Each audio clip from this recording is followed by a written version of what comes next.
Merci. La parole est à Monsieur Folarny pour 5 minutes.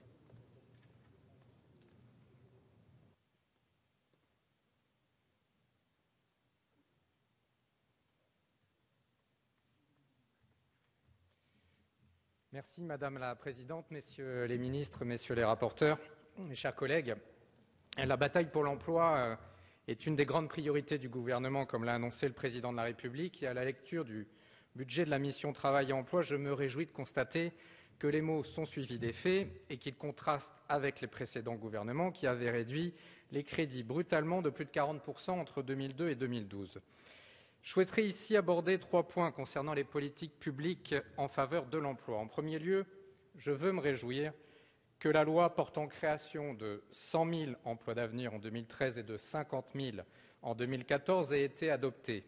Ce sont plus de 466 millions d'euros qui sont inscrits au budget pour financer les emplois d'avenir 2013 et cette loi permettra de répondre au chômage de masse des jeunes sans diplôme ainsi qu'aux recommandations de la Cour des comptes qui préconise une durée de contrat plus longue comme un accompagnement réel des jeunes en vue de leur insertion professionnelle. Le rôle des missions locales sera bien évidemment prépondérant dans cette réussite et à cet égard, elles se verront dotées d'une subvention de 30 millions d'euros et continueront d'accompagner les contrats aidés type contrat unique d'insertion. Et c'est le deuxième point que je souhaite aborder à propos des politiques publiques. Globalement, l'effort en faveur des emplois aidés est maintenu. Les crédits s'élèvent à 1,47 milliard d'euros en crédits de paiement pour les 340 000 contrats d'accompagnement dans l'emploi et 186 millions d'euros en crédits de paiement pour les 50 000 contrats initiative emploi. Compte tenu de ces efforts, une contrepartie du secteur non marchand, collectivités territoriales en tête, est indispensable pour pérenniser ces emplois.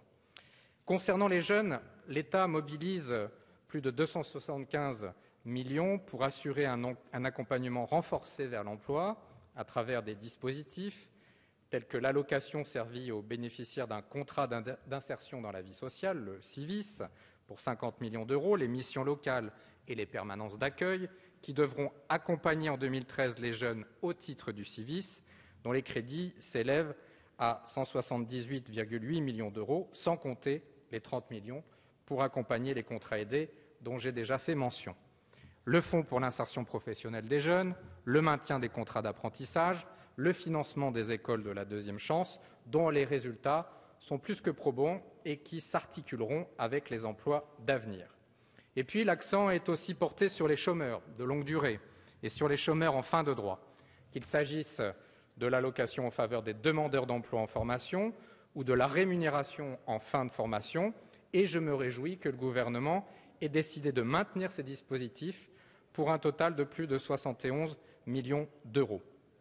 La hausse des crédits de 9% par rapport à 2012 en faveur de l'intégration des travailleurs handicapés mérite là aussi d'être soulignée.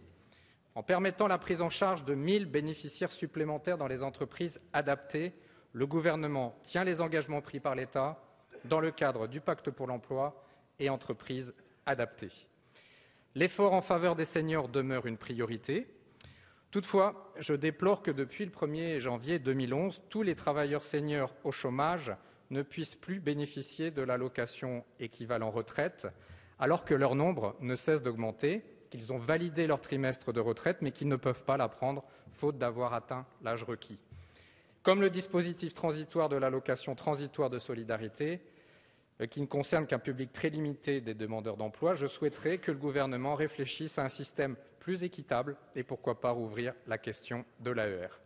Enfin, je voudrais terminer mon intervention en insistant sur la situation préoccupante de 2 acteurs de l'emploi.